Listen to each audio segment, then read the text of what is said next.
यहाँ पे पहला इक्वेशन हमें गिवन है, ध्यान से देखो एक बार है, इस पे सॉल्व करते हैं। क्या बोला हमसे इक्वेशन को, देखो जब भी कभी ना आपके पास स्टेटमेंट हो तो क्या करना है, स्टेटमेंट को पहले ध्यान से पढ़ना है, कुछ चीजें हमें गिवन होती है, कुछ चीजों को लेट करना पड़ता है, और उसके बाद हम क्या करते हैं, इक्वेशन को बनाते हैं और फिर सॉल्व करके एक्स वाई की वैल्यू फाइंड कर सकते हैं। ये बेस्ट तरीका होता है।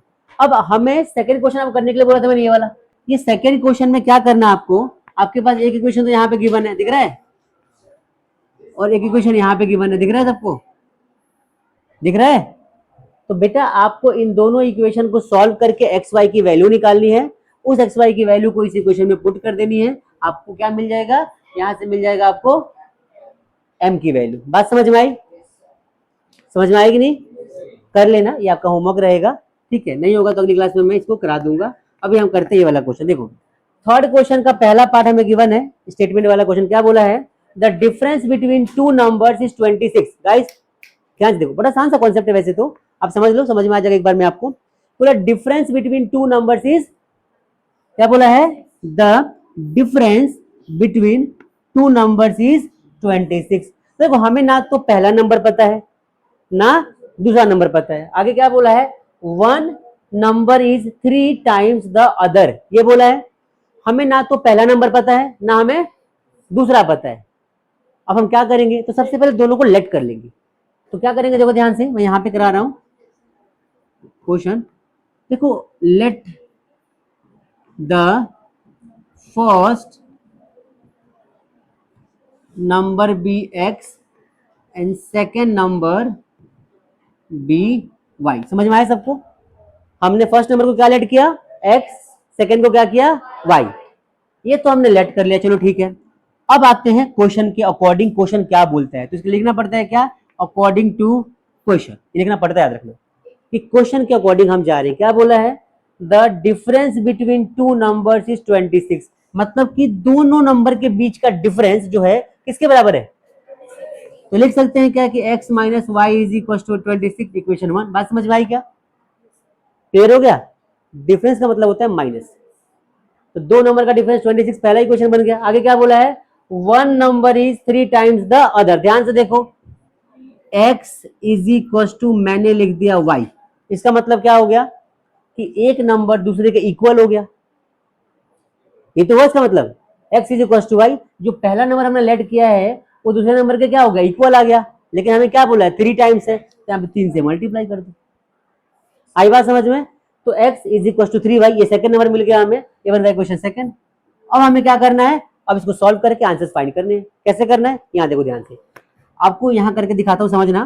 पहला इक्वेशन हमारे पास ये वाला है, दूसरा कौन सा, ये वाला है। तो सबसे पहले आप पहला इक्वेशन लिखो यहाँ पे, x minus y is equal to 26, और दूसरा इक्वेशन क्या है हमारा, x is equal to 3y, लिखो फ्रॉम, ये इक्वेशन पहला, इक्वेशन कौन सा है, सेकंड, तो लिखो फ्रॉम सेकंड।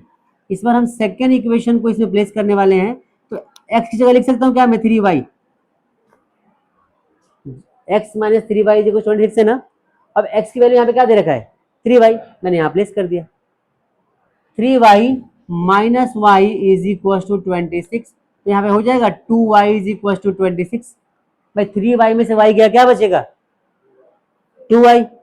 समझ में आ रहा है सबको, यहाँ पे 3 बार y, यहाँ पे 1 बार y, 3 में से 2 1 गया, क्या बचा 2, तो 2y इज इक्वल टू 26, तो y की वैल्यू क्या हो जाएगी 26/2, y इज इक्वल टू 13।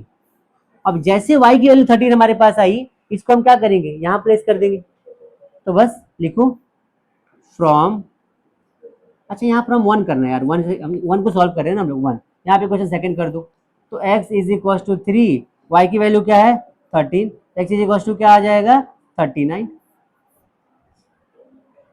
समझ में आया सबको, तो हमारे पास ये दोनों नंबर आ गए, x की वैल्यू क्या हो गई 13, y की वैल्यू क्या आ गई 39। समझ में आया सबको, कोई डाउट बोलो, कुछ नहीं करना। देखो ये क्वेश्चन 1 था हमारा, तो हमने इसको सॉल्व करना शुरू किया, तो लिखा from 1 x minus 3 y is equal to 26 है। अब जहां x है उसमें मैंने ये वैल्यू पुट कर दी, तो 3y minus y is equal 26 आ गया। फिर हमने इसको सॉल्व किया, 3y में से 1y गया 2y is equal 26, y is equal 26/2 और y इज इक्वल 13 आ गया, इसकी वैल्यू मैंने यहाँ पुट कर दी, सॉल्व हो गया। समझ में आया सबको, तो ये इस तरीके का सिंपल सा स्टेटमेंट वाला क्वेश्चन था, अगर आपको समझ में आ गया होगा, राइट। अब देखो इसका नेक्स्ट वाला क्वेश्चन, ध्यान से देखो। हमसे बोला है the larger of to supplementary angles exceeds the smaller by 18 degree, find them. ये अच्छा क्वेश्चन है। अब देखो यहाँ पे सप्लीमेंट्री एंगल का कॉन्सेप्ट आने वाला है। क्या आपको पता है सप्लीमेंट्री एंगल का मतलब क्या होता है? क्या होता है? 180। जब दो एंगल्स को सप्लीमेंट्री कहते हैं तो उनका सम कितना होता है? 180। और कॉम्प्लीमेंट्री बोलेंगे तो 9। आई बात समझ में? जब दो एंगल्स की बात करेंगे, दोनों सप्लीमेंट्री हो तो 180, कॉम्प्लीमेंट्री हो तो 90। तो देखो यहाँ पे the larger of to supplementary angles, हमें ये पता होता है कि सप्लीमेंट्री एंगल्स में दो एंगल का सम 180 होता है, लेकिन ये नहीं पता कौन सा बड़ा कौन सा छोटा और कौन सी की वैल्यू कितनी होगी। आई बात समझ में? इसको हमें यहाँ पे लेट करना पड़ेगा। समझ में आ रहा सभी को? नहीं आ रहा समझ में? देखो यहाँ पे सबसे पहले क्या बोला है, the larger of to supplementary angles exceeds the smaller by 18 degree. ये हमें स्टेटमेंट गिवन है क्वेश्चन के अंदर। तो सबसे पहले तो आप क्या करो, यहाँ पे लिखो सॉल्यूशन, ठीक है। सॉल्यूशन में आप सबसे पहले क्या करो, देखो कि क्वेश्चन को पढ़ो। हमें बस इतना नॉलेज है कि सप्लीमेंट्री एंगल का सम कितना होता है? कितना होता है? 180। मतलब कि अगर दो एंगल का सम हम 180 ले रहे हैं तो उसको बोलते हैं सप्लीमेंट्री एंगल्स। क्या बोलते हैं? ठीक है। अब इसमें लार्जर स्मॉलर का हमें नहीं पता, तो यहाँ पे क्वेश्चन की हेल्प से हम यहाँ से थोड़ा सा आइडिया लेंगे। हमें क्या बोला है, the larger of to supplementary angles exceeds मतलब क्या होता है? Greater the smaller by 18 degree. सबसे पहले लेट कर लो, लेट द स्मॉलर एंगल। अच्छा ध्यान से देखो, पहले ध्यान से देखो, एक चीज समझना है यहाँ पे। हमें यहाँ पे गिवन कौन सा एंगल, देखो ध्यान से, the larger of to supplementary angle exceeds the smaller by 18 degree. मतलब कि लार्जर वाला जो एंगल है वो छोटे वाले से 18 डिग्री ज्यादा है, ये बोला है क्वेश्चन में। बात समझ में आ रही है? तो हमें कौन सा गिवन हुआ क्वेश्चन में? क्वेश्चन ध्यान से पढ़ो, the larger of to supplementary angles, दो सप्लीमेंट्री एंगल्स में से जो लार्जर वाला है वो हमें गिवन है कितना? 18 डिग्री ज्यादा स्मॉलर से, यही बोला है। Larger is 18 greater than smaller, यही तो बोला है क्वेश्चन में। तो हमें गिवन कौन सा है? लार्जर गिवन है। जो गिवन नहीं होता उसे हमें लेट करना पड़ता है पहले। तो कौन सा नहीं गिवन? स्मॉलर। तो हम लेट करेंगे, let the smaller angle be x. आई बात समझ में? लार्जर एंगल कितना आ जाएगा? लार्जर एंगल बी कितना हो जाएगा? तो लार्जर तो पता ही है कितना है। लार्जर को हम मान लेते हैं क्या? लार्जर को पहले मान लेते हैं, सुनो, y। अब आएंगे अकॉर्डिंग टू क्वेश्चन। अब क्या आ जाओ, अकॉर्डिंग टू क्वेश्चन। तो हमें पता है कि x प्लस वाई का सम कितना हो जाएगा? 180। ये तो पता ही सबको, दोनों एंगल का सम कितना होगा? 180। ये तो क्लियर है सबको। ये क्वेश्चन 1 बन गया हमारा। आ रही बात समझ में? नहीं आ रही? सबको समझ में आ रहा है भाई? दूसरा कॉन्सेप्ट जो बोला है कि x is equal to y, दूसरा बोला है कि लार्जर वाला जो है वो छोटे वाले से 18 ज्यादा है। अब बताओ इसमें लार्जर कौन सा है? एक्स वाई में लार्जर कौन सा है? y। तो y वाला जो है वो छोटे वाले से 18 ज्यादा है। बात समझ में आ गई? क्लियर हुआ सबको? ये बन गया क्या इक्वेशन सेकंड। दोनों को सॉल्व करके आंसर निकाल लो। फिर से बताऊं, ध्यान से देखो। सेकंड वाले पार्ट में बच्चे कंफ्यूज होते हैं। तो देखो x, मैंने क्या लिखा? मैंने लिखा x is equal to y, ऐसे लिखा। मैंने लिखा x, तो कभी कभी issue, x is equal to, मैंने y लिखा, ठीक है। तो x is equal to y का मतलब होगा जितना स्मॉलर उतना लार्जर।